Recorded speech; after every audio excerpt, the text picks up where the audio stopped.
Good morning, afternoon, everybody. This is Nico Baker here with another video for week 3. This is the week 3 assignment, the 3.7 individual activities. So yeah, let's hop into it. So question 1 from page 70, the incomplete figure. So the question is, using the figure below, give yourself 5 minutes to create something from it.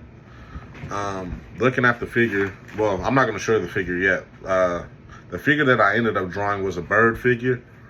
But when I first looked at the figure, my first thought was to draw a banana. You know, from the tip, if you guys can see right there.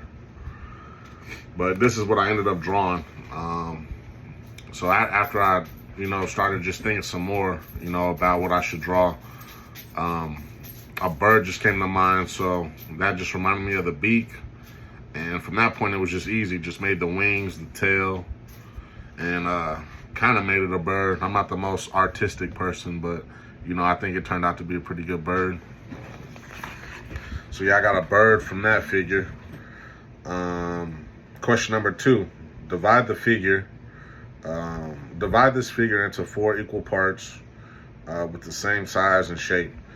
So pretty much the shape was like a upside down L figure. This was the figure minus all the lines that are in it. So in order for me to get the 4 equal parts in the same size and shapes, the first thing I did was I drew a line from the top left corner to the inner corner of the L. So from the top left to the inner corner. And then I also did the same thing from the bottom right corner to the inner corner, which divided the figures into 4 identical right triangles, which is this figure right here. So I have 4 right triangles. So that's what I got from that. The candle problem, this one was actually my favorite. Using the materials on the table, a cardboard box of thumbtacks, matches, and a candle, figure out how to attach the candle to the wall above the table so the wax does not drip on the table. So my solution was, all right, I emptied the thumbtacks from the box. I tacked the box to the wall using the thumbtacks, and then I just placed the candle inside the box, and I lit the candle. I wish I had a visual to show you, but yeah, this one it wasn't as easy as I thought it would be. I really had to take my time with it and really just think, like, what can I do? So the first thing I did was, this wasn't the first thing I did, but as I started playing with it more, I emptied the thumbtacks out of the thumb box. I emptied the thumbtacks from the box. Then from there, I put the candle in. And once I put the candle in the box, I was like, oh, let me just stick the thumbtacks in between the box and the wall, which made sense to me. And then just place the candle in there and light it. So that way the wax would not drop onto the desk or the table.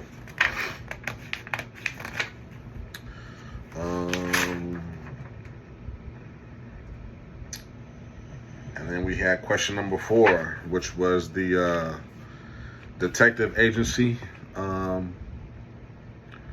Pacific Northwest Detective Conference. I named my agency Bookham Detective Agency. So I don't know if I need to read the story. I probably, to save time, I probably won't. Well, let's see. Yeah, I'm not gonna read the story, but so let's see, this was evaluating the evidence. So question 1 from the case study that we got. De Cruz and Viana expected to meet someone. For that one, I put true. I said there was a small notebook. The evidence was there was a small notebook belonging to Viana with information stating to meet someone at 4:30. So we know that statement is true. We don't know who, but it was to meet somebody. Question number 2. De Cruz and Viana expected to encounter some from the radiation. For this one, I put partially true. De Cruz and Viana wore lead masks used for protection of radiation that they made themselves, though no radiation was found at the crime scene. Question number 3. De Cruz and Viana were conducting an experiment. For that one, I put not enough evidence to make a determination. There isn't enough evidence that points to De Cruz and Viana were conducting an experiment.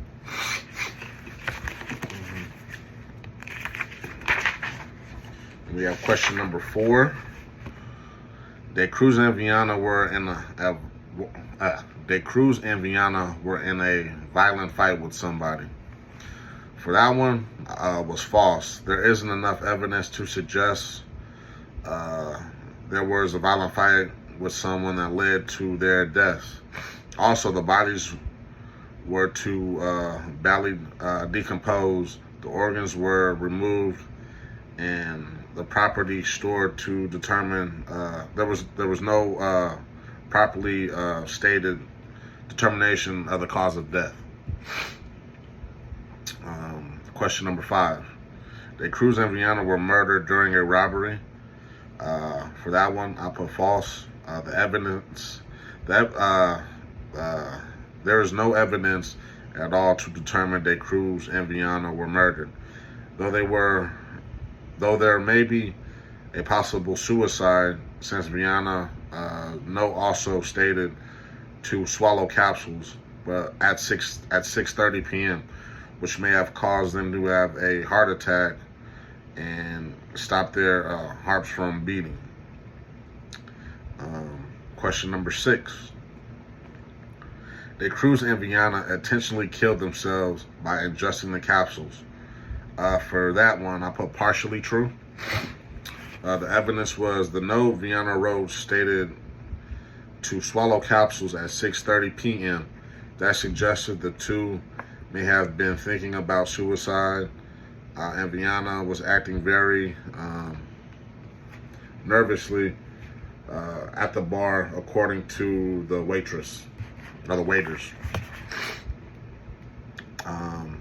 Question number 7. De Cruz and Viana expected to meet aliens at Vietnam Hill in Netero. For that one, I put probably false. For that one, the evidence is the two were definitely meeting someone at Ventum Hill,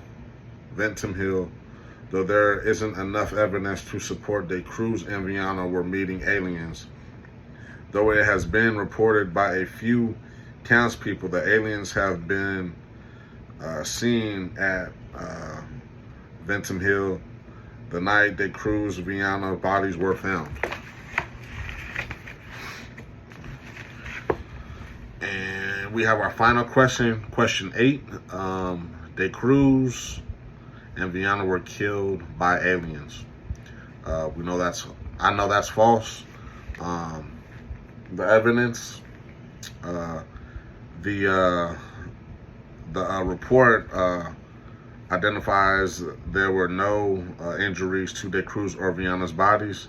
There was no toxicology report either, so it is also possible that De Cruz and Viana committed suicide by swallowing the capsules. Thank you.